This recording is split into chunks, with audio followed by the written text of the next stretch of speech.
Kedekatan Anya Geraldine dengan Putri Ariel Noah, jalan-jalan hingga beli boneka Toy Story di Paris. Aktris sekaligus model Nur Amalina Hayati atau kerap disapa Anya Geraldine menjadi sorotan di media sosial.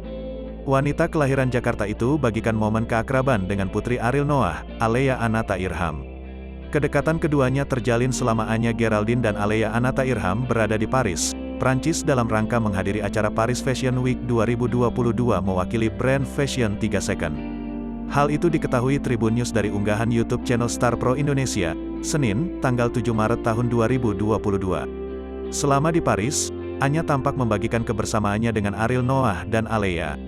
Usai menghadiri PWF 2022, Anya, Ariel Noah dan Alea menikmati liburan bersama di Paris.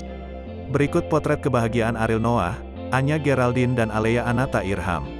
Plesiran ke Paris, Anya, Ariel Noah dan Alea berkeliling di sebuah taman menggunakan mobil golf. Ariel Noah tampak mengemudikan mobil dan Anya duduk di sampingnya sambil memangku peta. Sedangkan, Alea duduk di kursi belakang sedang memegang handphone dan membawa sebotol minum. Anya Geraldine bersama Ariel Noah, Alea dan Tina Kana terlihat naik perahu berwarna putih. Ariel Noah tampak mendayung sampan, sementara Alea dan Tina Kana duduk di depannya. Sedangkan Anya Geraldine duduk di belakang. Mereka tampak akrab dan menikmati suasana sungai. Dalam video yang beredar, Anya Geraldine dan Alea tampak memegang boneka dari film Toy Story saat berada di Disneyland Paris. Anya terlihat memegang boneka Jessie the Yodeling Cowgirl sementara Alea memegang boneka Sheriff Woody. Tak hanya jalan-jalan bersama, momen kebersamaan Anya, Ariel Noah dan Alea juga terlihat sedang asik berbelanja di sebuah toko pakaian. Terlihat Ariel Noah membeli sebuah topi berwarna hijau dan sweater hitam lengan panjang.